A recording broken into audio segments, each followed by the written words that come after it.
So I'm going to take this time and take you through what we've learned in the 20 years building this company. So I started this company in 1994, coming straight out of college at Tufts University, and started it not because I wanted to make a lot of money, not because I wanted to become famous or anything like that.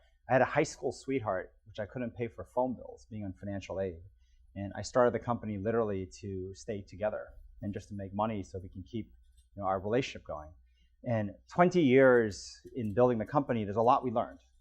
At the same time, we've had the fortune of over 100 of the best thought leaders in the world, over 100 of them coming and visiting, experimenting with us, as well as mentoring each other. So we mentor them, they mentor us.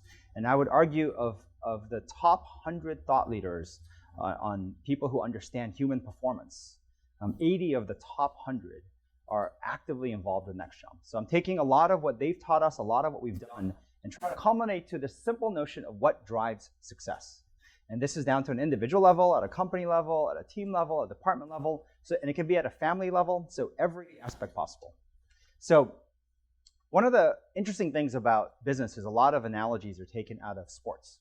Sports is probably one of the most parallel worlds to business. People have taken lessons out of the military as well. However, we've learned over time the single best place to take any lessons for business is preschool. It's actually preschool, so not universities, not graduate school, not MBAs, but preschool, where all the innovation and education is occurring.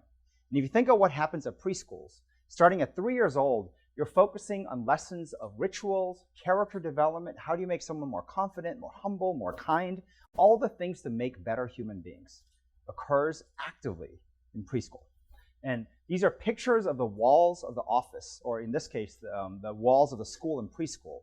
One of the biggest turning points for our company was the day that we started to use the walls of the company, not to put up posters, not to put up policies, but to put up the proof points of what we believe in. Pictures of our employees, pictures of our projects and programs. Just like preschool, the thing you will see is the walls of preschool are used to demonstrate the work of the students. Many, many lessons from preschools. But the other thing that we learned over time was that building a company is no different than actually raising a child, in the sense that your best work will show up 15, even 20 years later.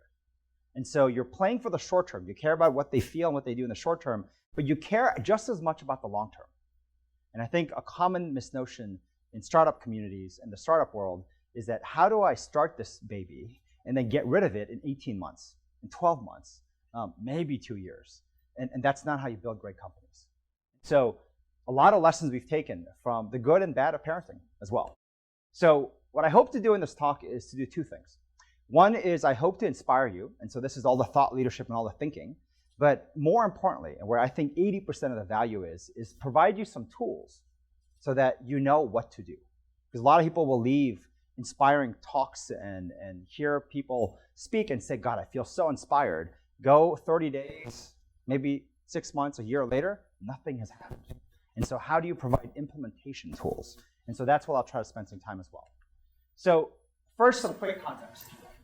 The world changed a lot. The world changed a lot, but we are still operating at least one industry behind. Meaning that, think about going back hundreds of years, it was an agricultural economy, meaning that the most valuable asset to any individual for work was land. People were replaceable, machines were replaceable. Land, if you had the best land, you won. Well, the world changed where 90% of the world started to earn an income working in some type of factory. And once you started working in factories, products and machines came first. In fact, people were replaceable. And that was the most valuable asset. And everything you tracked, even in metrics, are tied to products and machines.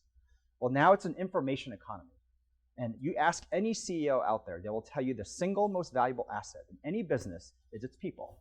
And they will talk about how every day my number one asset walks in and out the door. Yet if you actually audited a company, where they're spending their capital, where they're spending their time, and all their energy, you would see that it's not following through to manage, grow, and protect their number one asset. Think of even tech companies. The metrics that we measure in tech companies are page views, click-throughs. It's measuring the effectiveness of our products, our machines. What company is measuring how happy an employee is, how fulfilled they are, how much have they grown in the course of a year? What's their energy levels like? Are they healthier? Who's measuring things that matter when it comes to people, not machines? And so when you think of people, the word that comes to mind a lot and terribly defined and misunderstood is culture. And everyone talks about culture and how culture is so important. Yet you go to most companies and you start asking them, what's your culture like? You ask 100 people, you get 100 different answers. Culture is just misunderstood, and nobody understands exactly what it means, but people, and especially companies in certain industries, spend a lot of time talking about how culture is one of the most important things. Now, I'll talk about the tech industry a little bit, and this is not just because tech does it better than anybody else, but tech actually has the biggest challenge when it comes to culture. And the reason the challenge exists is because the largest shortage of human capital, people demand, happens to be internet and mobile engineers. So when you look at every industry, whether it is in retail, whether it's in services, whether it's in banking, finance, you go on, you'll see that most companies, when you ask them, what's your innovation department? Where do you innovate? The innovation arm of almost every industry is either in internet or mobile. And the artists, the craftsmen of internet and mobile are engineers.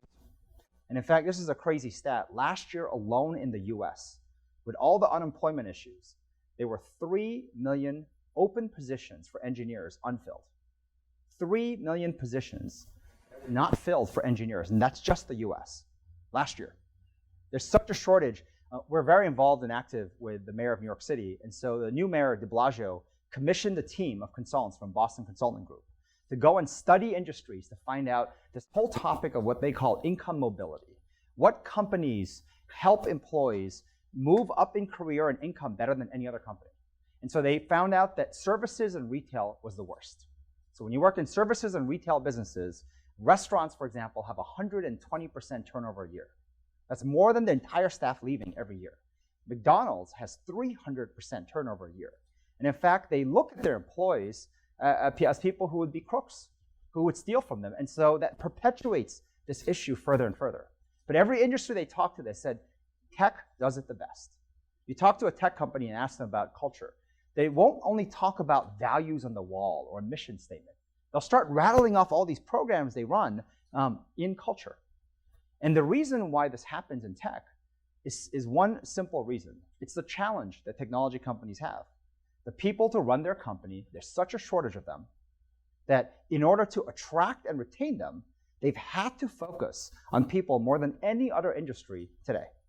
And that's why a lot of the ideas and innovations in culture are actually coming out of tech simply because it is the toughest to attract and retain people. So just to give you a quick sense of NextJump and what we had to do. So we started recruiting engineers, especially in college campuses, starting in 2006. It took us around 4 years to make any real traction. And the 4 biggest engineering schools in the East Coast for the US, there's 4 of them on the East Coast. It's MIT, CMU, Carnegie Mellon, Cornell, and Georgia Tech. And those are the 4 biggest that graduate the most engineers in the US. After 4 years of actively investing in building relations with the school, hiring interns, funding projects and competitions for the schools, by 2010, we became one of the top, if not the top choice for engineers graduating out of these schools. That's a huge feat. But with that came another problem. As we attracted the top 1% out of these schools, turnover skyrocketed. Every startup company, every tech company, every recruiter found it a lot more effective and cheaper to recruit from NextJump than to actually go elsewhere. An individual who's 21 years old that we would offer a 6-figure base salary to start, $100,000 to start at 21, would within 6 to 12 months get a call offering double to triple that amount to move. Equity in a company, role of head of engineering, because startups had so much money, but they couldn't get the talent. They were poaching the talent and finding it a lot easier to do that. And the dirty secret in the tech world is turnover is very high.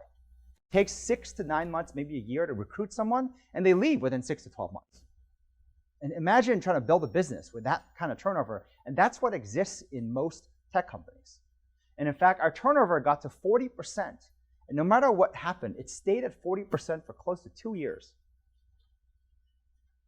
All of 2010, all of 2011, but then we kept investing heavily. And we were always focused on people and culture. So nothing really dramatically different, but the main difference that occurred for us was how we used the walls of the office. once the walls of the office were used to show the pictures, the proof of what we did, it'd be almost like saying, I'm on a diet. And then no one believes you you're on a diet, right? Because they may have seen you one day eat a chocolate cake or something that's not good for you. But if you start putting on the walls everything you've eaten, do it day after day, and someone will walk in, and without even noticing it, in the environment, people said, wow, like this company believes in its people. Caring about its people is actually caring about its business. And with that, for the last 2 years, the turnover just went plummeted down to almost nothing. So some of the things that we learned, I could talk an hour on hiring, but I'll share some of the big insights we learned. If you have a business, or if you're even applying for a job, the things that we learned of the best and most important things when you hire someone. So when you want to hire people, you want to hire students, not experts. When you hire a student, I don't mean coming out of college, but someone who has a mindset of being a student. Versus someone who, when you hire an expert, this is what happens. Students are grateful, experts feel entitled. Students feel a responsibility, experts feel victims, meaning when something is wrong, everybody else is at fault except themselves. Students are always growing, experts kind of know it all. And they come in wanting to tell you what to do. And they're really not interested in trying to grow. And so what we found was, when we went through this process of looking at gratitude, responsibility, you look at inwardly first of how could I have done better, as well as constantly growing, the word that came to mind through all this was humility. Now, a lot of people think humility, you think about meekness, about someone who's quiet, someone who says yes to everything. Not at all. Someone who's open-minded. It's open-minded, who is comfortable failing, making mistakes, and we found that actually failing is the single biggest ingredient to actually drive humility. Think about what happens when you succeed. You get hubris. The more you succeed, you actually get more and more hubris. But when you fail is when all the lessons can be learned. In fact, one of our closest mentors, Jim Lear, this guy is one of the best in the world, 18 bestseller books, has coached most sports athletes in the world, from Olympics to professional sports, going from top to the bottom, back up, and then doctors, CEOs of Fortune 500 companies, military personnel. And this is what he found. He runs this awesome tennis camp. And this is what he found, which is half of the kids who come are okay. The other half is really broken. But when the broken kids, when he works with them, he found almost all the time the problem always was the parents, not the kids. And they come at like 5 years old, 6 years old, all different ages to this tennis camp. And he's coached, Pete Sampras, Andrew Agassi, the best of the best. The problem is the parents, and it was over-parenting. And in the over-parenting, what they were doing was the parents, he said, that it's a kiss of death when you win too much as a child. You get an exaggerated view of yourself. You start to feel entitlement. And winning can actually extinguish your drive. It can extinguish it. And you'll lose confidence because you choke because you're so scared to fail. And what he said, though, was this. The other kids who were successful, it was actually very simple. The parents just left them alone. The problems in the world are so great. If you just leave them alone, they're okay. And these kids wouldn't choke because they don't fear failing. And because they don't worry about losing, there's a whole different mindset that occurred. And he talked about how when you look at parents and how parents react, and I'm sure you've all had this, they love it when we win, right? When we get first place and they just start screaming at the top of their lungs, oh my God, you scored, you got the trophy. And what Jim learned was that, kids don't know what that means. What kids want is they want to win our favor. They want to win our favor. So if we, instead of celebrating the trophies and the scoring and the goals, said, God, my son's name is Jackson. Jackson, I love how you got up when you fell down. I love how after the team scored on you, you went and congratulated the opponent. They want to win our favor. And if you do that right, you build very different kids. Now, Alex Kurolf, I say his name wrong, wrote a book called Happy Hour 9 to 5. He's like the expert on happiness. And he asked me this question. How do you tell willingness to take risks from sheer incompetence or recklessness? It's a great question, right? There are people who want to take risks and they fail because of it, but then there are people who are just incompetent and reckless. I told you, even when you interview them, you can feel the difference.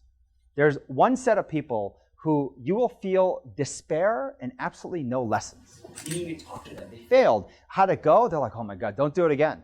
It was really scary. And there's this feeling of despair. And there's a feeling of like, you know what? There's nothing learned except it was scary as hell. But there's another group. In the other group, you'll find that they learned lessons. In fact, you'll feel they got smarter and they became a more confident person. And that's the kind of failing I'm talking about. Quickly about NextJump. We have two goals as a company. We have a goal in building a company called NextJump, and we have an audacious goal, which we call the NextJump Project. In building NextJump as a company, we want to build a top 10 global tech company. It's a big ambition as a company. A top 10 global tech company. And today, we built a business where we built employee marketplaces in over 100,000 corporations. 700 of the Fortune 1000. And we are actually one of the larger players in e-commerce.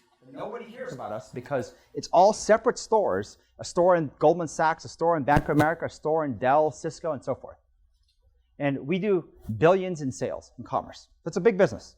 It's a big business, and we believe to be a top 10 global tech company, we need to get to 50 billion in revenues to be a top 10 global tech company.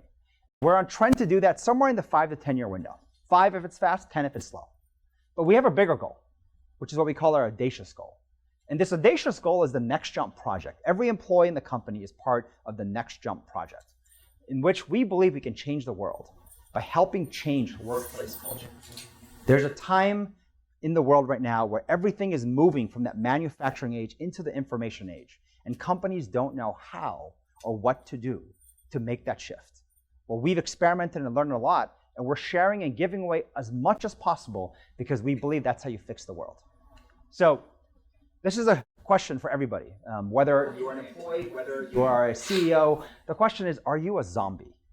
And you know a zombie is not dead and not alive. And in fact, if you're dead, it's over. And if you're alive, it's great. You'll just do more of it. The worst is when nothing changes. They say that most individuals, right now it's winter. Before you know it, it's going to be spring. And then it'll be summer. And then it'll be fall. And then it'll be winter again. And you know what's crazy? When you look back at your own resume, you look at your own company, nothing changed. Nothing. The exact same. 4 seasons went by and nothing changed. That's living a life of a zombie. You're not dead, you're not alive. And the question is, how engaged are you? As an individual, as a family member, as a friend, even at work? And this is a question that we dug in deep, and we found that when you're at your best, when you feel most alive and most engaged, this is what happens. You feel alive versus dead. You feel you're growing versus being depressed. You're good at something versus being useless. You're trusted by others versus being alone. You have this sense of purpose versus you spend a lot of time questioning the meaning of life. And so where do you score against this list? And how cleanly can you score on one side versus do you jump around and score heavily even on the wrong side? And so we spent a lot of time understanding this and how to bring out higher performance and boiled everything down into a very simple formula.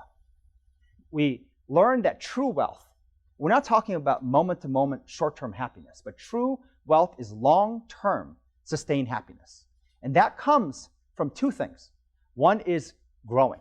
It's like a cup. Your cup must be filled and overflowing, and that's you growing, but it must overfill for a purpose of actually helping others.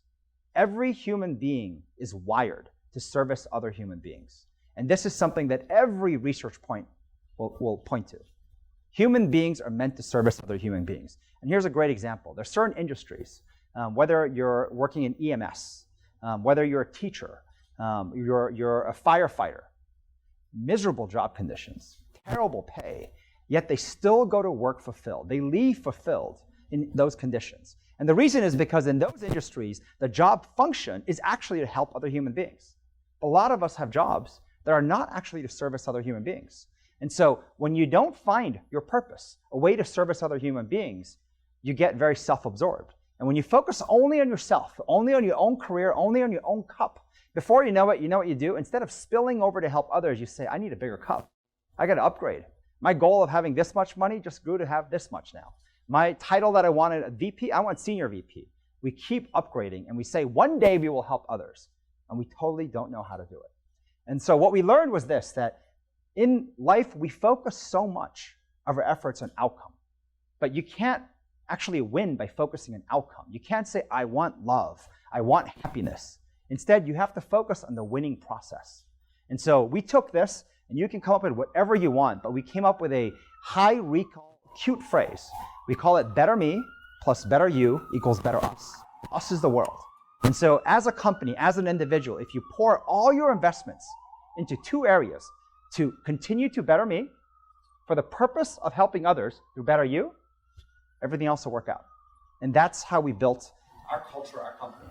So I'm going to walk you through examples of this. And the simple analogy you remember is this. When you go on an airplane and they give you this announcement of the oxygen mask, and I don't know if any of you have kids, but it's kind of bizarre when you hear it once you have kids, because you're like, wait, I should actually help myself over my child? That feels ridiculous. But the reality is this, you must take care of yourself before you can take care of others. And if it doesn't happen in that sequence, if it doesn't happen in a balanced manner even, everything falls apart. We have over 50 programs in the company. We call them human capital engineering. We put human capital to it. It's the most important asset. And we put engineering to it, and the reason is, so we call it HCE, human capital engineering for short. We put engineering because in engineering, there's a common mantra that's out there. Launch quickly and iterate like hell. Now think about it, human resources. What human resource department launches quickly, then iterates like hell? It's more like if it ain't broke, don't change it. Are we going to get sued? Is legal reviewed it? Compliance? Human resources does not iterate and experiment. So we put a different mindset on and said we're going to treat it like engineering. Treat it like anything, whether it's product building, whether it's sales, or we're going to launch quickly and we're going to iterate like hell, make every mistake, and get to the right place. Every employee in this business is in charge of HR. Recruiting, coaching, across the board. Every employee is in charge of culture. And in fact, half, as in 50% of your compensation, base salary, bonus, and equity grants are directly tied to your contribution and culture. So most people see a 200-person company and say, it feels like you have 2,000, maybe more people, because how can you run so many programs? And it's only possible because everyone's in charge of it. It's like doing chores in the house. You all have to do it. So I'm going to take you through some examples of NextJump and Better Me programs. So when you look at Better Me programs, a quick sense of timeline. And we talk about this notion of security, of safety. We operate best as human beings when you're in a zone where you feel safe enough. Safe enough is different than, you have to understand where fear comes in. Because when we don't feel safe, we go into a fight or flight mode. And it sometimes isn't very pretty. So we started the business in 1994. I'm going to say I started the business in 1994 in college coupon books. By 2000, with the dot-com boom, we grew to 150 employees. Well, we didn't know what was coming next, but we had the dot-com bust. With the dot-com bust, we got down to me and 3 employees. And it was a really, really tough time. We had 9 months of unpaid rent. We had 6 eviction notices. I woke up every single day with a bloody nose for 60 days. That's how stress showed up. But we fought through, and we grew the company. And one of the profound things we did, starting in 2002, was what we did was an open book policy, meaning we took the financials of the company and we opened our books. And every week in a Monday staff meeting, share the financials with every employee. Every quarter after the board meeting, we share the financials with every employee. We put this in place and said, because if you don't run the company responsibly, every employee would run for the hills and quit. We've never worried about financials since 2002. And that discipline is a huge part of it. So we started hiring and growing again, right? As the company was growing, by 2006, we invested in this college recruiting hiring process on college campuses. We started hiring, and we actually took ideas from the best of the best in tech. Biggest companies, hiring all the same questions and criteria. And we realized afterwards something was wrong. We didn't know what it was. And we started to look, and we found that we brought in a team, an army of brilliant jerks. Brilliant jerks, highly driven, highly competitive, incredibly smart, out of the best schools. I mean, perfect GPAs. But they didn't want to ever work with it. The gratitude wasn't there. It was all about entitlement. I am the value. It was always about, whose fault is it? Because it can't be mine. I mean, everything. They knew it all. So in one day, literally one afternoon, we got rid of 50% of our engineering force. 50%. After all the time recruiting, hiring, training, one fell swoop. It was very, very tough. A lot of mistakes made even in that process. But we looked at the group that stayed, that we kept. And the word humility came in only at that point, because you realize these weren't meek people. These were people that were bright as hell, driven as hell, but there was something different about them. We liked working with them. When something goes wrong, they took responsibility. They took lessons, they kept improving, and that's what we wrapped under humility. Today we interview for humility for 45 minutes. There's no maybes in that interview. You get a thumbs up or thumbs down. You fail that interview, we don't care how brilliant you are, how much you've done, we will not hire someone who doesn't have humility. So that started happening, and then by 2012, we did something profound. A no firing policy. Meaning we make you a job offer, you're guaranteed employment for life. You can leave if you want, but we're gonna make you a job offer and commit to you. And we started using the word adopting versus hiring. So instead of hiring, an employee, almost like a temp or a consultant, we're saying we're adopting members of our family. And we bring them in, and this is something that we launched in 2012, only after the hiring process was vetted through and enough of the right people were here. And so we say at Nextron, we don't fire you, we coach you. So we don't fire you, we coach you. And we found 3 unexpected outcomes of this, totally unexpected. So first, as a CEO of the company, you want everyone to hire more carefully. In every company, any department manager or person that says, I just want headcount, because if my fiefdom is bigger, right, I'm responsible for more, I should get paid more. That's like career growth. Well, something happened differently. Everyone hired more carefully. So to hire our receptionist, this is just one data point, they interviewed 200 candidates to hire the receptionist. It took 9 months. I had to tell them, please just hire one of them, because if they don't work out, guess what? The hiring manager has to coach them. You can't get rid of them. It's like adopting children. They become a brat. I hate to tell you, it's your job to fix them, right? It's nobody else's. So everyone started hiring more carefully. Everyone started to become more vulnerable. Like self-development became this common theme. I had an employee in Boston who shoots me an email out of nowhere saying, I have an alcohol problem. I mean, who shoots a CEO? He must say, I have an alcohol problem in the company, right? And then said, I found somebody else at Nextron who has an alcohol problem. We helped each other out. It was amazing. Like people helping each other out on all kinds of issues. So everything and all the energy you spend faking it and hiding, right? What you don't know, they're like, there's no need to fake it. And then the other thing happened was innovation took off, risk-taking, the failing in lessons. And these are things that we did not expect when we did this. So that's one of the interesting programs. We invest heavily in fitness. We build gyms in all our offices. In fact, we actually built a tool called a fitness portal. Everyone in the company is part of a fitness team. One of 5 teams. We compete to work out and see which team works out the most. And we have a very simple goal, which is we want employees to work out twice a week. It's a very low bar goal. And everyone is working out in gyms, and we have personal trainers. Fitness became a huge part of the company, not because we want lower healthcare costs or because we thought it was a cool perk. We wanted to put more energy in people. Because when you haven't worked out, you've been eating like bad food, and you haven't slept and have no energy, ask me, how good are you as a person? How willing are you to take risk, stuff that scares you when you're in that state, versus when you work out, you eat well, and you have slept, you will actually attack difficult problems. Even in nutrition, we treat nutrition very strategically.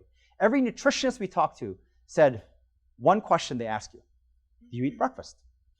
And everyone kept asking, do you eat breakfast? And we're like, there's a common pattern here. It seems like the most important thing to do is eat breakfast. No matter what you do in nutrition, if you eat breakfast, you're already like 50% of the way there. Probably a big number, but eat breakfast.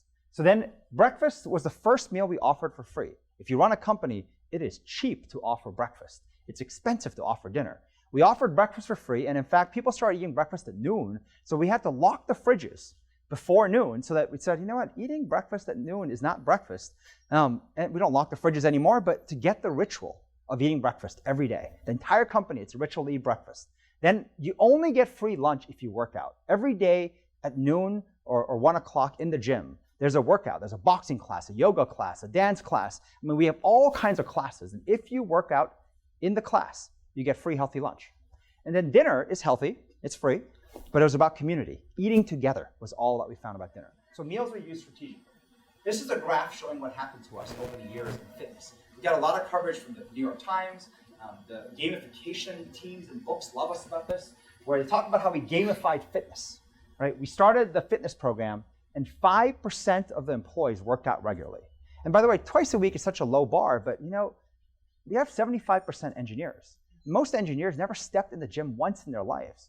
Most tech companies, when you start, forget about the freshman 15 or 20. Talk about the tech 20 or 30.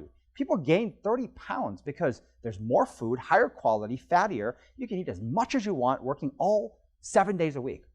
People gain weight. Most people joining our company lose a lot of weight. 15 to 20 pounds, they gain muscle. They get healthier. And so the fitness program began, and we had very low usage. It's very disappointing. But we kept experimenting and trying all kinds of programs. And so for the last 3 years, we've averaged 90% of the company in any given week working out twice a week. In fact, we average 3.5 workouts a week. It's crazy. I mean, it's crazy how materially the fitness program happened. And then the number one pride and joy I have are these letters from the parents of our employees, mostly the mothers. Because think about when your mother calls you. Your mother calls you and are you eating well? Are you sleeping? Are you healthy? Are you okay? Our mothers care about our well-being. And this is one note from a mother of a next jumper. The fitness center, nutritionist classes, and competition form a comprehensive, impressive program. We know the program is working. My son is twice the man he used to be. That's as good a compliment as you could possibly get as a leader of a company. And I have more notes like this talking about how their children are no longer sick. They no longer come home and just sit, on a couch. They're running triathlons, running marathons. They're totally different people. Their temper changes. Their recovery time changes. It's just awesome stuff. I think this is one of the best compliments and measurements you could possibly get. Approval from your mother. We have a lot of investments focusing on both mental, intellectual growth of individuals. We have a university called NextJump University, all kinds of training there. But one of the more popular items is what we call CEO Talks.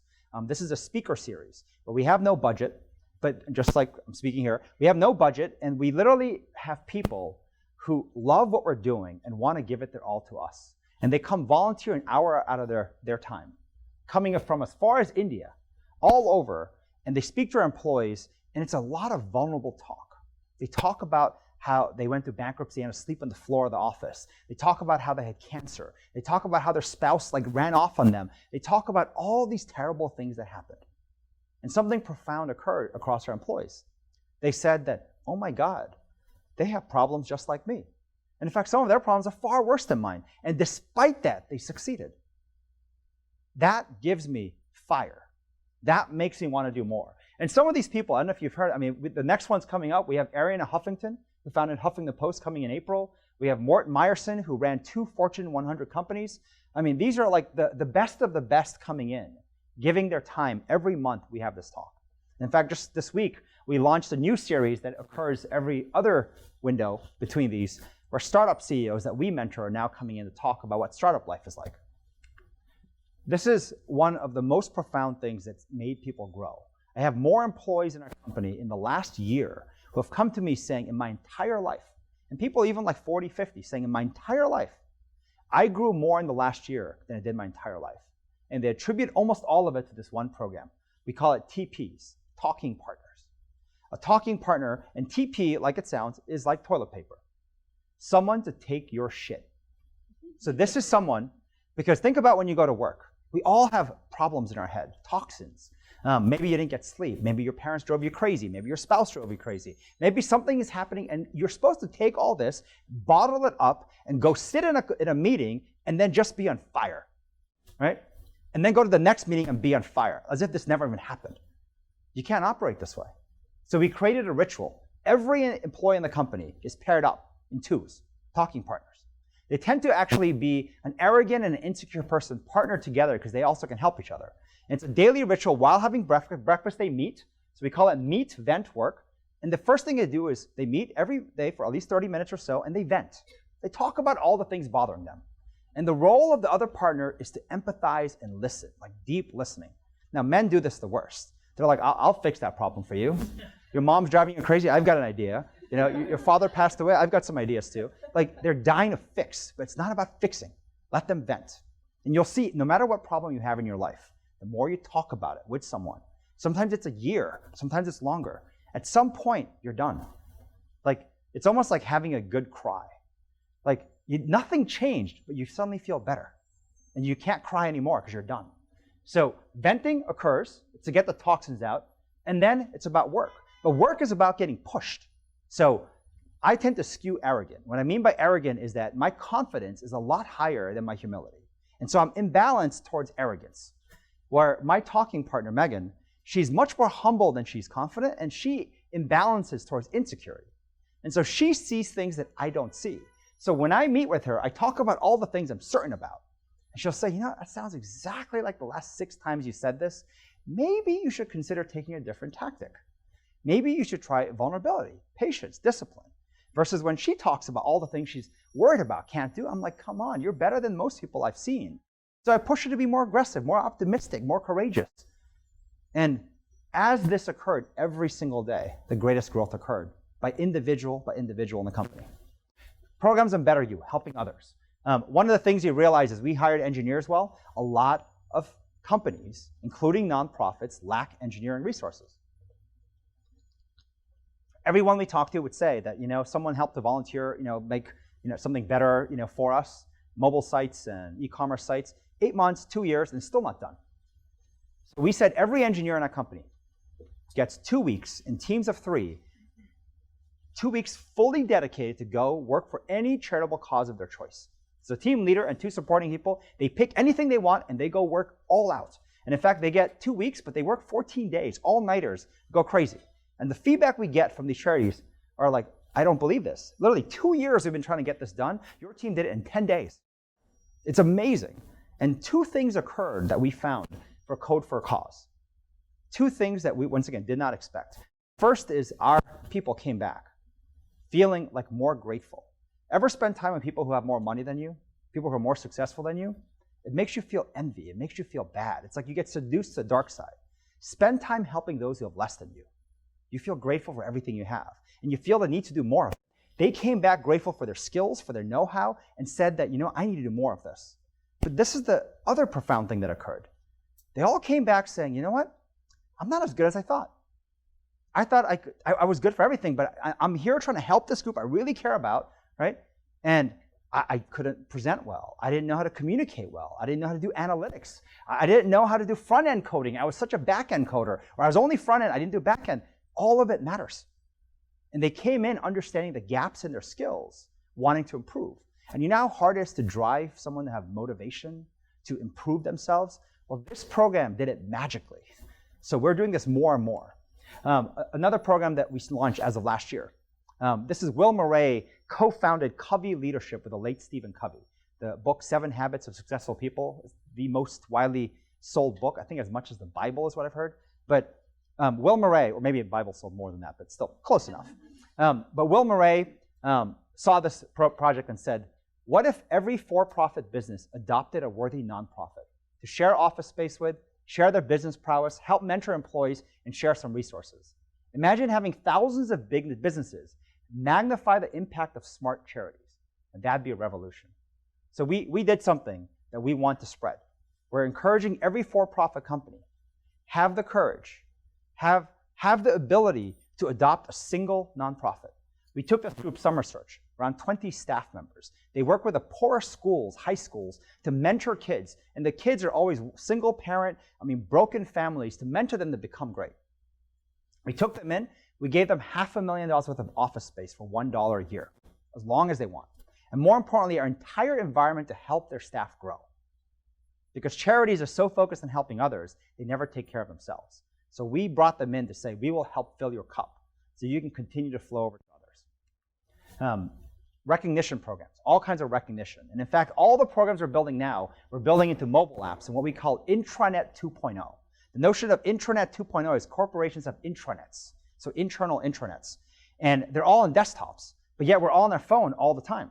So how to take every program that actually helps employees become more engaged, more active, more fulfilled, how to put them all on mobile apps. So we're starting to take our 50 different programs, put them all on mobile, and this is one of our apps, which is a top 10 recognition program.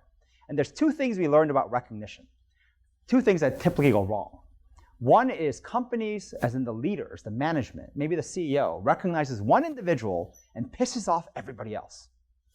So you should crowdsource all recognition. When the people vote on who should be recognized, when they go up on stage, there's a standing ovation. So that's how recognition should work, crowdsourced. The second thing we learned was that companies always recognize the quarterbacks, the people who scored. And by the way, you pay them a lot already, you bonus them, but they get recognized on top of it. If you saw the Super Bowl this year, the Broncos should have won, but the linemen did not block. They should have won. They had the best quarterback in the world, but could not win. And so instead of celebrating the quarterbacks, we celebrate the linemen. So when you get a touchdown, you go back and you say, you thank the lineman for blocking well. You thank the people who supported you. And by the way, this didn't start from day one. We took the notion of employee of the month and kind of made fun of it by saying top 10 employees. Let's pick 10. And so we would actually pick 10 employees voted by the employees. Then roughly 5 years ago, almost by accident, somebody actually added a question, the criteria for what top 10 meant, and said this question: who helped you succeed the most this month? Who helped you succeed the most? And these amazing stories came out. People that nobody knew were doing things, talking about how they went out of the way, stayed late night, and that's why I succeeded. And those people got celebrated. It changes the culture of a company instantly. If there's one thing a company should take away, if you have a toxic environment and people aren't really so competitive right now, you don't know how to create that feeling of love and warmth, do this. Celebrate the people who help you succeed the most, and you change the entire environment almost overnight. And in fact, now everyone gets 1,000 top 10 wow points. It's a penny a point. These points expire at the end of every month. It's worth nothing unless you give it away. But if you give it away, it's worth $10. You can give it in any increment, and we have a live leaderboard of who is actually the most helpful employee in the company as voted by the employees. It's a stock market every month running on the most helpful employees, and the 10 get cut off at the end of the month automatically. And so this is an app that's off our site. We're going to give this away for free because we want people to adopt this. We're running another test right now called MSD, Make Someone's Day. Imagine every single person you meet, whether it's a person you bought the newspaper from, or you don't buy newspapers anymore, but coffee, breakfast, doorman, the cab driver, every person you met. Imagine if you knew it was their last day on planet Earth. How would you treat them? How would you treat them if you knew it was their last day on planet Earth? And could you make their day? And so we in Next Jump Style created a competition to see who can do more of these random acts of goodness out there. 5 teams, the fitness teams, competing for twice a week trying to do a good deed. And these are just some 2 examples. Mike Hirth, he was in the subway in New York City. Most people have the unlimited passes. And when you swipe it on the wrong side, you have to wait like an hour or 2 before you can swipe it again. And so the woman asked him, how long do you have to wait? He instantly felt and saw her need and swiped her in with his card. And her response was like, has anyone told you that they love you today? Crystal, one of our employees, went to a talk at 92nd Y. And she was waiting for her dad, and her dad was late. It was freezing cold. And so she ran across the street, grabbed a coffee for herself, but a hot chocolate for the doorman who was freezing from opening the door all night. Made his day. So these tiny little acts. And every story is being documented, and they show up on these mobile screens. They show up on our walls, and everyone sees every day how much goodness is being done. This is a story I love. Mike Walters is a former employee of NextJump. So a former NextJumper, or an ex-NextJumper. He left suddenly. We had no idea why he left. A couple months go by. He shoots me an email asking for help. And it's a long story, but his parents are in public service. They don't have a lot of money. But his youngest brother at 19 did something really stupid overseas and got sentenced to 10 years in prison. 19. If you ever see the show Locked Up Abroad, this is like the real thing happening.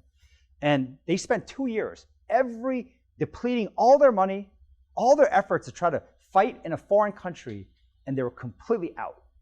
He had nowhere to turn, and he reached out to me. He didn't know what to do, and just asked for help. Even though he had left the company, no one knew why he left, and it was kind of a little awkward, but reached out. And so I share this with the whole company, asking for help. Within 3 days, people started to donate money out of their paycheck. We had 60 employees donate $50,000 out of their paycheck. 10%, 5%. One employee gave 85% of his monthly paycheck. Said, Mike helped me succeed when he was here. They rallied in 3 days. We gave more money for them to fight their legal battle than they spent in 2 years in 3 days. And something profound occurred when this happened. I had no idea. I thought it was just kind of like he's gone. He's not part of helping build our company. But employees came up to me saying, Charlie, do you realize that's what we would do for someone who left? God, what we do for people who are here. Like this act of what we did for someone who left got everyone to say, oh my God, like I feel so good being part of this family. We have this on the wall. You saw it when you walked in the elevator. that we use business as a platform to build people of higher character, make us better people. We repurpose business as a training ground to make better people. So what should I do, right? Tools and things to implement. So in sports, these are two basketball players, Allen Iverson and Kobe Bryant. And Allen Iverson is notorious for missing practice, but always shows up to the game. Great player. He never made the Hall of Fame. And there's a famous quote. He said, "I'm good enough. I don't need to practice. I just go play the game." Kobe Bryant, Hall of Fame, amazing player. In high school, his coach told him this: if you want to be great, you have to fall in love with the process, the hard work of practice. Michael Jordan had the same thing. He loved practice, which is why they became great. And in fact, Kobe Bryant and Michael Jordan would shoot 1,000 free throws every practice. Imagine how boring that is. 1,000 free throws. Yet they found a way to fall in love with the act of throwing 1,000 free throws. And that's what is the difference. You must practice. So when you think of implementation, kind of this question of most people don't know how to do it, we came up with a very simple framework. It's 3 levels. You have to get to level 3, else it doesn't really work. But level 0 is where most people are stuck at. I call it the don't care level, but maybe if you want to say, I don't know how, there's no difference. You're not doing anything. There's no action. You're stuck. You check off a box, you do a bare minimum, it's someone else's list. You usually say, tell me what to do. Someone tell me what to do. You can't coach yourself, you must be told by somebody else. In building companies, when it comes to culture, people on level 0 call it perks and benefits. It's like a checklist of perks and benefits trying to copy typically what some other company did. But when you get to level 1, it's what I call the lost level, but at least you're trying. You're experimenting. And I'll tell you more of what this diagram means. But you're failing, but you're experimenting. And in most companies, you talk about culture, they'll start talking about all their social activities. We have Pizza Fridays. We have Thirsty Thursdays. It's all the social activities in the company. It's starting, though, but it's not enough. Then you get to level 2. It's what I call the early stage. But it's not repeatable. These are things that are intense solutions. It occurs once a quarter, once a year, maybe once ever. And intensity, once again, this diagram will make sense in a second, is the bottom of the pyramid. And in culture, right, these are all one-time programs. They talk about it, it happens all the time. It's only once ever sometimes. When you get to level 3, and this is a stage when it's in your bones and you learn it, it's what I call the enlightened stage. You have conviction. You can learn how to do something in fitness, transfer it to nutrition, transfer it to mental growth, intellectual growth. It transfers everywhere. And these are consistency solutions, or otherwise in companies known as rituals, otherwise in preschools, all about behavior and rituals. When you do it enough times, that's how you improve. So I'll share 5 insights on the sphere from 5 individuals. These people all seem to be writing books these days. And they're all bestseller books. So preschool teacher to #1 chess player in the world, #1 coach to professional athletes, the #2 or #3 TED Talk of all time, top professor at Wharton Business School, people that now we co-mentor. We mentor each other and experiment together. So going into Better Me, Simon Sinek wrote a bestseller book called Start With Why, and this TED Talk has done really well. And then just recently launched a book in January called Leaders Eat Last. And he introduced a simple notion, which is the circle of safety. In order for us to be at our best, we must be inside a circle of safety, a community, a tribe, a team that we feel safe so we can attack the dangers outside. Yet this is not what we have. Most of us have a circle that looks like this, where you have a pocket of safety, a lot of danger inside, even within the team, company, or family, and so you're unable to attack the dangers outside because you're so busy attacking the dangers inside the circle. So safety is not that, it is this. Jim Lear. Jim Lear, this guy has been one of the best mentors for us over the years, and he said something profound. Stress is the only way you grow.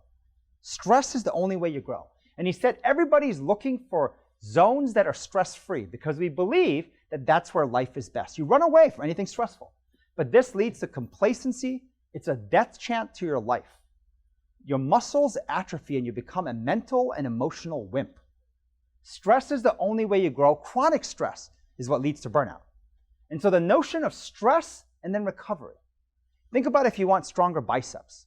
You have to stress your biceps, but then you must let it recover, and then you must stress it even more. And that's the only way human beings grow. And if you ever step foot into a hospital and you see a diagram that looks like this, you know what this looks like? This is death. This is zombie. This is how you die. This is the only way you grow.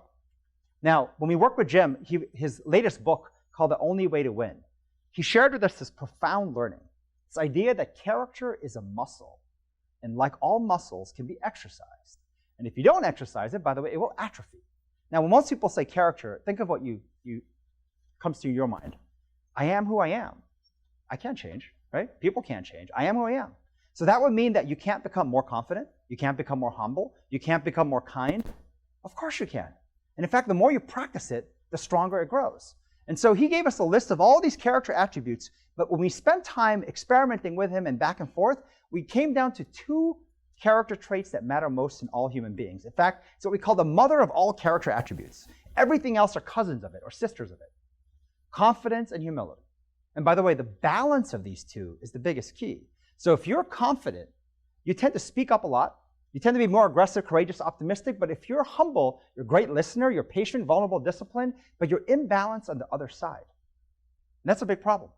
We have rules in the company where people who are insecure, so way too humble, first, an hour meeting, you must speak up in the first 15 minutes. The people who are arrogant, right, who are overconfident, you speak up in the last 15 minutes, listen for 45 minutes.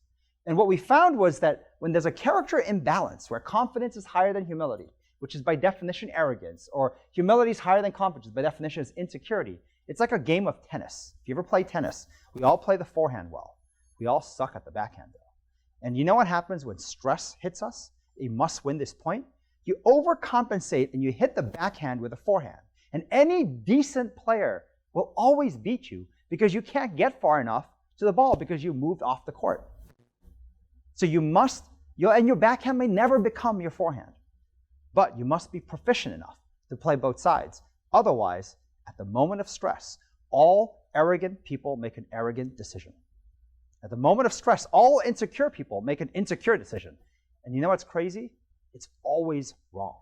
In fact, it's so consistently wrong when you look at the themes of what errors you've made in your life, the biggest wrong choices and decisions you made.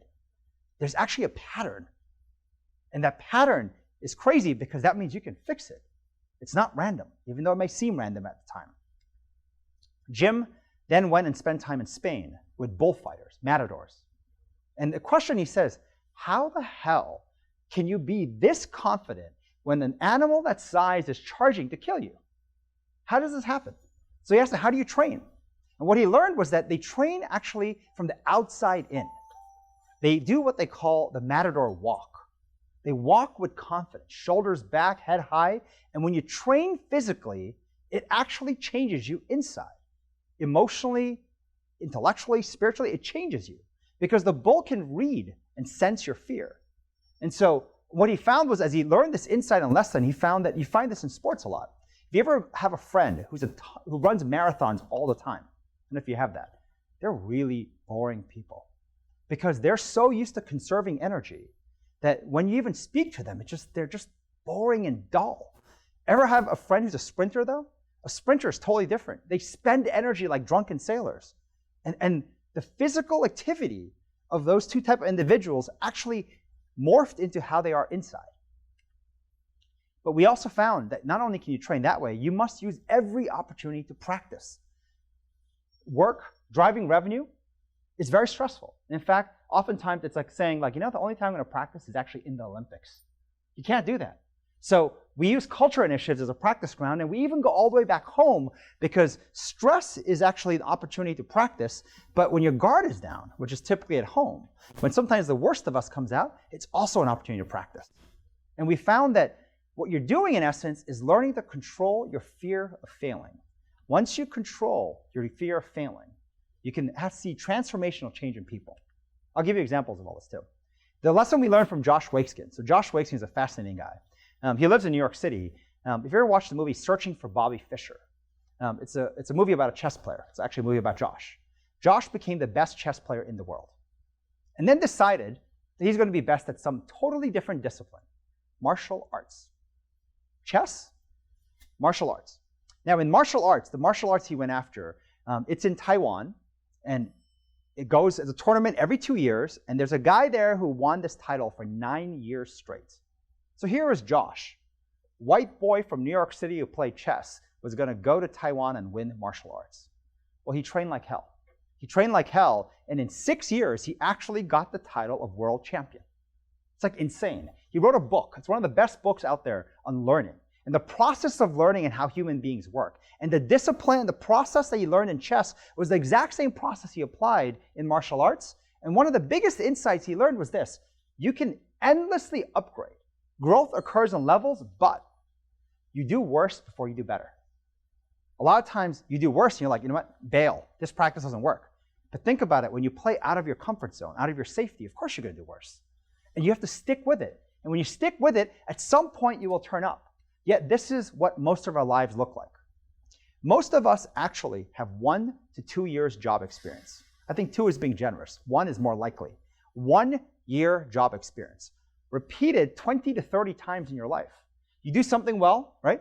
Everyone loves you, promotions, recognition, great, great, great. And then suddenly you hit a ceiling and things start going not so well. Maybe they gave you a bigger role, they expect more out of you because you proved yourself. And suddenly it's going down, down, down. You're like, you know what, this is not working. It's not me, something's wrong. So you move jobs, whether it's in the company or another company. And then you start all over again, doing the same thing that you succeeded for. And you're like, I feel alive again. I feel so good. The same thing occurs over and over again. That's, by the way, living a life of a zombie.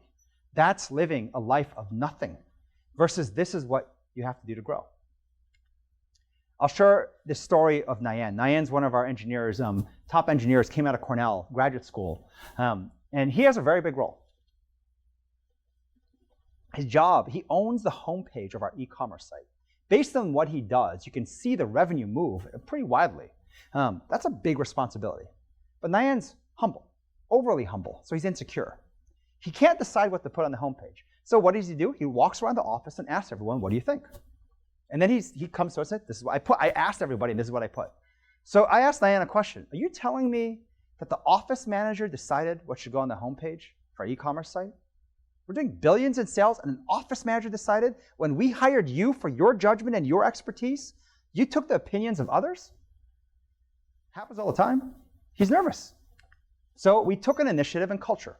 We have this thing every 2 weeks we call reflections. We shut the entire company down for 3 hours every 2 weeks. It's kind of a crazy thing. Idea came from preschool. Because we found that we have input addiction. Most of us don't have an original thought. It's just what you read on Twitter or Facebook, it's just feeds coming in so much, you don't realize you're just regurgitating what you last read.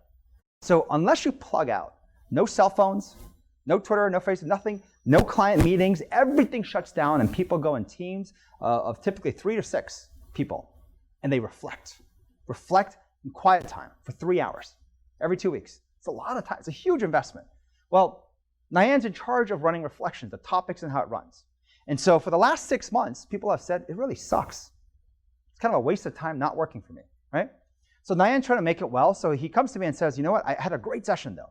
We did a reflection reflecting on the holidays, on Q4. And it was a fantastic reflection.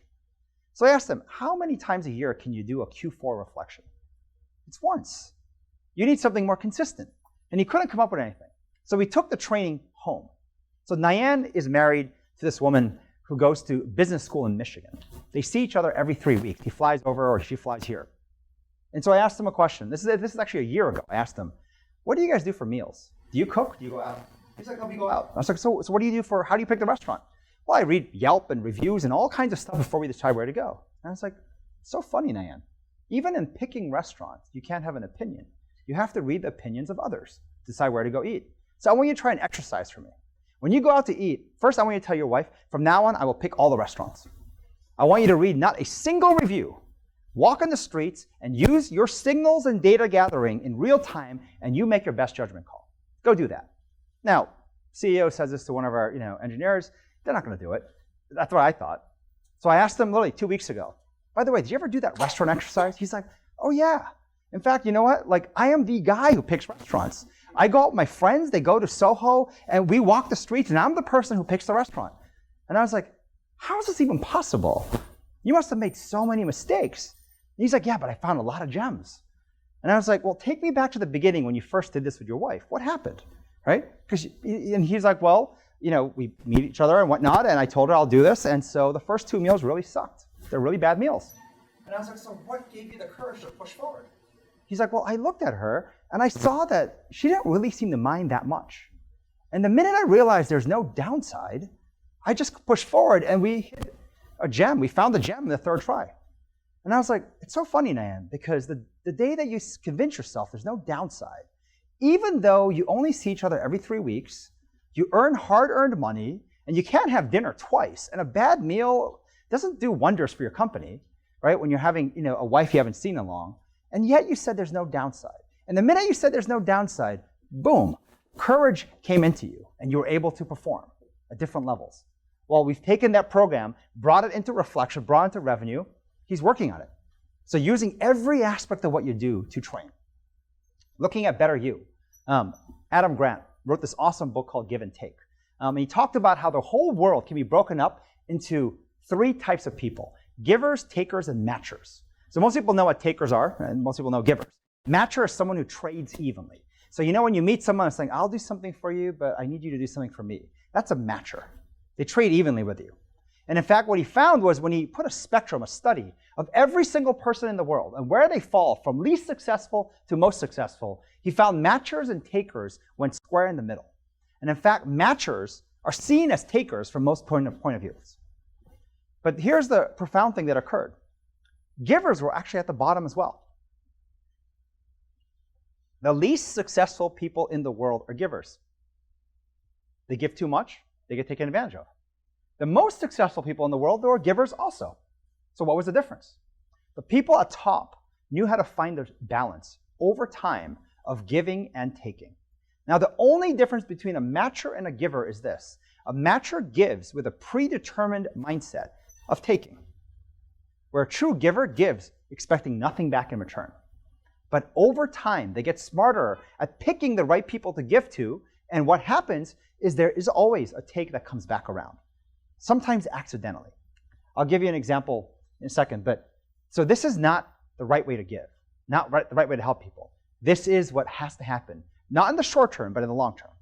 So this example of Adopt a Nonprofit, Summer Search, we brought them in. We brought them in, and they're good people. They want to help us, and they want to try to help teach this and do that and everything. And honestly, it wasn't stuff that was really working, to be quite frank. But then 6 months go by. One of our employees, Crystal, writes a blog post in Huffington Post and talks about how the new workplace where giving back is part of my job, where she quit actually. And she quit because she grew up volunteering and helping, and she could not find time to go volunteer. She couldn't figure out the crazy number of charities out there, and then she couldn't find the time, but now her job, literally during work hours, you are developing yourself and you're helping others. And so she wrote this last line in her blog post. She said, "For me, I went from quitting to the most engaged I have been at work and leave every day a happier, more fulfilled person." And people ask me always, "Charlie, what's the ROI? What's the ROI in all the giving, all that you're doing?" You ask any company CEO, if every employee in the company uttered a phrase like that, right? They could go from quitting to actually being the most engaged they've been at work and leave every day happier, more fulfilled. No amount of money can buy that. That's the take that is starting to occur for us with the give that we gave. Never went in expecting that. The last diagram I'll take you through is coming from Nancy. Nancy Schulman is arguably the #1 expert in the US, and if not the world, in preschools, in early learning. And she's written several books and whatnot, but there's something fascinating that we learned from her, which is the whole idea that they may not love you and even like you at the moment, but in the long run, they're going to love you. Establish these routines, these behaviors. I'll tell you this example in spelling, which is awesome. So when you have a 3, 4, or 5-year-old, how do you teach them to spell? Because if you ever see what they write and then they show you, is this right? There's only one answer to that question. Looks good. You never say it's right, you never say it's wrong. Looks good. Because spelling is actually guessing. Adults just guess better. And so what ends up happening is that kids need to practice the muscle of guessing. And if you say it's right or if it's wrong, if it's right, they're scared to fail. And if it's wrong, they don't want to try anymore. You just say it looks good. This whole practice of guessing and guessing and guessing is what you do. What you'll find in every aspect of growing as a human being, consistency is at the bottom. As in fact, it's 80%, if not more, of what we do. We should do. Intensity is on top, but we tend to flip it.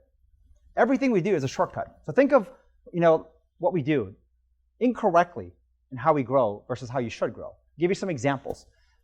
You haven't eaten well for the whole month, right? Maybe bad food for the month, maybe 6 months. So what do? I'm going to go on a 3-day liquid diet. Versus we get all our employees to eat breakfast every day, and that's far better for you and actually changes you. The 3-day diet will come and go as fast as you had it.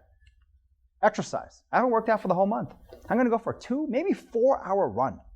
Makes no difference because human bodies need time to change. So exercising 30 minutes twice a week, even 15 minutes twice a week is better with consistency than one intense run.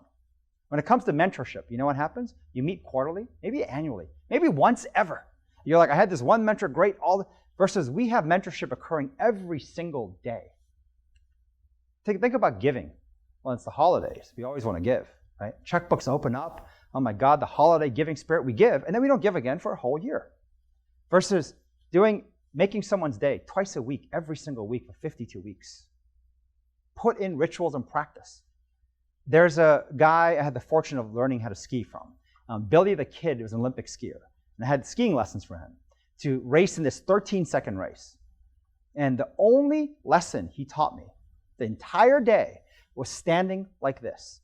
And in fact, I was so furious. And I was like, are you kidding me? You got Olympic medals. Teach me for this 13-second, turning better, faster, aerodynamics. What is it? He's like, just when you wait for your friends, Charlie, I want you to stand like this. When you stay in the ski lift and waiting for the lift, stand like this. And I was like, this is all. He's like, I'm telling you, just stand like this. Because when you ski, that's the form you need to have. But you will not remember it. You will not have it. But when you practice it every single time, it's like breathing. We don't think about breathing. When you practice something enough, it comes so naturally like breathing. And that's what you must practice. And when you do that, it's how you win. So better me, better you equals better us. 5 keys to unlocking long-term success. You need that safety. You need the stress and the recovery, by the way. You need to know that you can grow forever, but you do worse before you get better. Give and take is how you help others in the long run, not the short run. And then everything must have a foundation of consistency, not intensity. Jim Lehrer shared this awesome phrase with us saying, when you have no change in people, you will have no change in the business. But when you have transformational change in people, there'll be transformational change in the business. This is what happened to us. Our turnover went from 40% to 1%. We surveyed employees and people who said they love their job. Not like, but love. Think of who says, I love my, like is what you may give to jobs, not love. 90% said I love my job. We started winning awards. We won the top leadership awards out of Harvard Business School, McKinsey. The American Heart Association said there is no company they've seen that runs a model better than what NextJump has. Cornell did a case study of our company and our culture for all their students. And then this is the crazier part. The revenue exploded. We were growing for 5 years at 25% year over year, and pretty big numbers. In the last year, 2013, it grew 113%. So you know what happens in a tech company when it grows like that, suddenly in a different trend? Everyone wants to know why. The board wants to know, the investors want to know, our engineers want to know. Everyone started diving into data, saying what made it work, what person, what product, what this, and they came out inconclusive. And I was like, don't you see what happens? Have you ever been to a restaurant where you don't know what's right, but the service was amazing? And you think about being a restaurant owner, and you're telling your waitstaff, I want you to treat the people really nicely. In fact, I'm going to command it, dictate it. In fact, I will have a camera on you. You can't dictate someone to give love. Give it their all. The way you get it is you help them grow. You help them feel fulfilled by helping others. And when that happens, it takes care of itself. But it takes time. It doesn't happen overnight. Our turnover went down and was down for 6 to 9 months before the revenue shot up. It's like going to the gym. And a lot of times you'll go to the gym and say, I want to look better. So you go work out. You look in the mirror. Nothing changed, right? So next day you wake up, you're sore. You go to the gym again. Still nothing changed. That's the thing. With human beings, it takes time. But if you are consistent with it, it will work.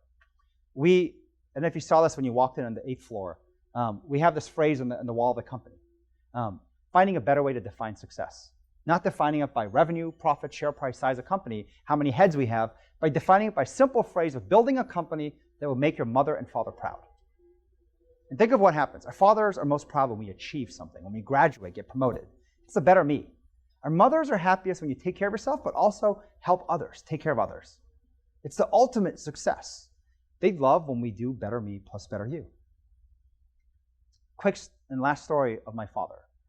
Probably one of the biggest inspirations for how we grew our company. So my father is a pretty famous guy. He's the #1 corn scientist in the world. He's been nominated for the Nobel Peace Prize 3 times, never won. But growing up, I'm the oldest of 3 kids, and we grew up most of our life in Africa, in Nigeria, 17 years. And I watched him unable to fully succeed, to become the great individual that he wanted to be. And his biggest impediment was his inability to present. He has a stutter, he talks too fast. I mean, his writing presentation skills are as bad as they come. And growing up, I was a carbon copy of him. Bad stutter, talk too fast. In fact, talking in front of people is the last thing in the world I'd rather die than do that. So growing up, 14 years old, in Nigeria, Christmas Eve, 5 a.m., reading through 800 pages. I kid you not, it's like 800 pages of technical manuals correcting grammar. And on his desk is an article, a 1-page article, of a scientist who wrote about my dad. And he talks about how Dr. Kim is one of the greatest scientists the world's ever seen. And fantastic stuff, 14. At the end of it, he says, but he'll never succeed because he cannot present his work. And that was very hard to read. And I watched my father for years trying to get taken advantage of. People saying that I will write your Nobel application for you, but I want half the credit for your 30 years of research. His ethics were too high. He always said no. And I watched his struggle constantly the whole life. And then 10 years went by. At 24, I tried to leave this company twice. I felt the better thing to do is go help my dad's work, where his life mission has been to end world hunger with corn, and that's what he's working on, versus I'm building a tech company. So I try to leave, twice putting a CEO in place. Next thing you know, 9/11 occurs, our company gets down to 4 people. I felt like I couldn't leave my baby. It was about to die. Well, somehow we're growing and working, and 10 more years go by. I turned 34. So this is around 6.5, 7 years ago now. And my father gets really sick. So he's still alive, but he gets diabetes, he gets a stroke. His energy level completely changes.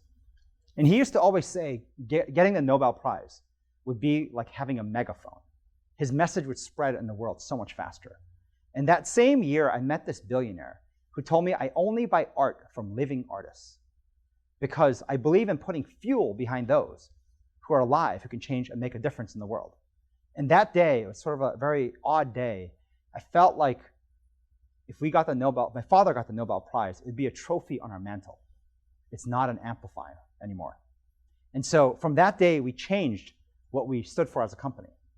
And we came up with a variation of this, but ultimately it landed on this, which is to say, we're going to do the little things that allow others to do the great things they're meant to do. It's on the wall of our office.